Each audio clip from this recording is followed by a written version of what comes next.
What's up, everybody? Steve Pletz of Steve Pletz and Team. Hey, there is a lot of discussion going on right now about the settlement and the lawsuit that has gone on with the National Association of Realtors and the discussion of commissions and how does it impact the way that we're going to do business here moving forward and what does it look like for you as a consumer. So let's talk a little bit about it. The lawsuit alleges that NAR, the National Association of Realtors, and local MLSs that they conspired in order to fix commissions. That the idea being that realtors walked in to meet with sellers and said things like, hey, you have to pay 5 or 6% in order to sell your house, just because that's the way that it is. Whether you like it or not, if you're going to sell your house, that's what it takes. Of course, there is also, I would say, some myths and some discussion that is now going around everything with this lawsuit and how it's going to change our world moving forward. So let's talk about some of the myths. Myth number one is that there is no longer 5 or 6% commissions.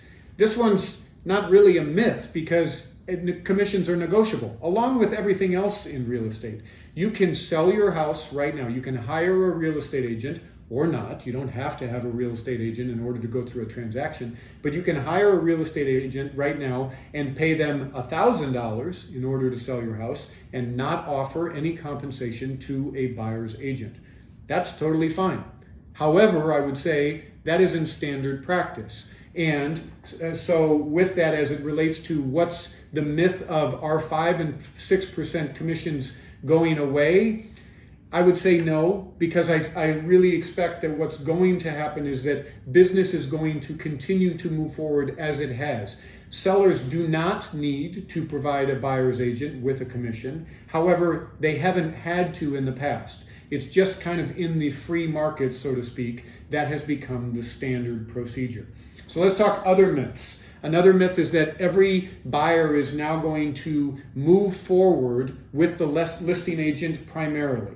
The thought process being with this whole lawsuit is the expectation that sellers pay their seller's agent, called the listing agent, and buyers now should create a relationship, should create a contract with their buyer's agent. And in turn, maybe buyers should be compensating their buyer's agents. Here's some of the challenges that relate with this. And as this relates into myth number 2, which is, will buyers only move forward with listing agents, and will we see a lot more of what we call double-ended property, a one agent representing both parties in the transaction?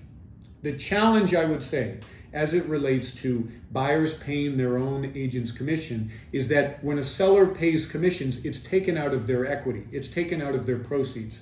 If I'm selling a house for $1 million and I owe $600,000 on it, I'm making $400,000. So if I need to pay $50,000 out of that, I don't need to write a check and have that money sitting in cash in my bank account, of course. It's just taken out of the proceeds.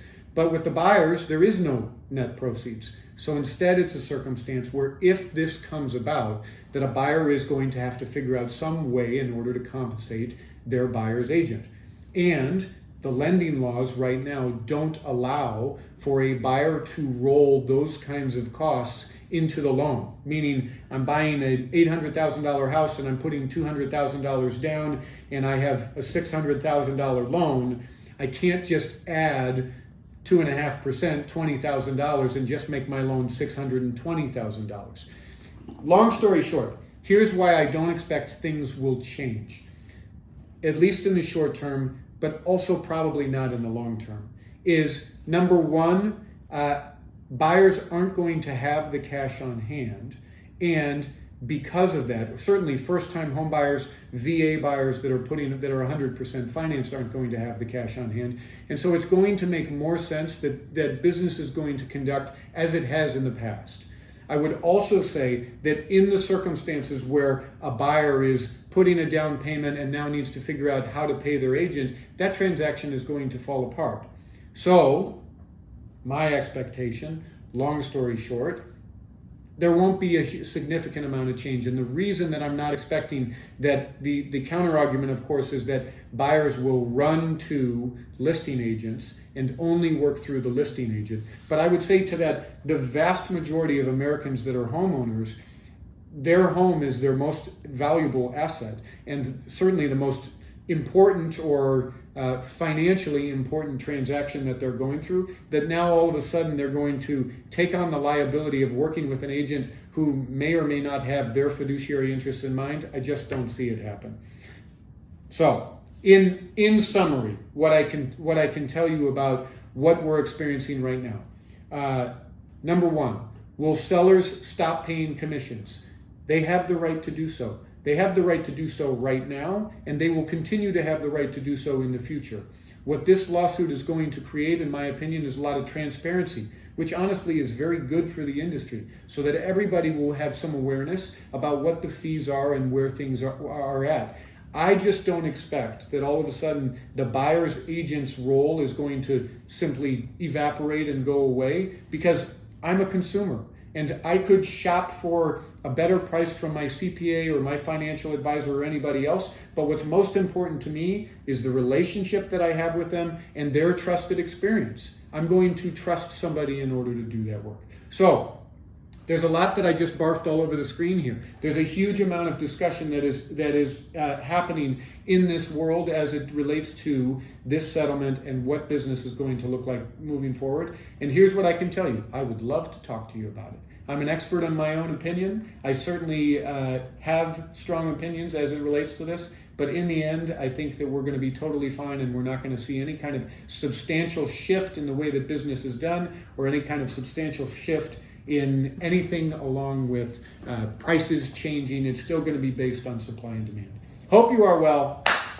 I hope to connect with you very soon.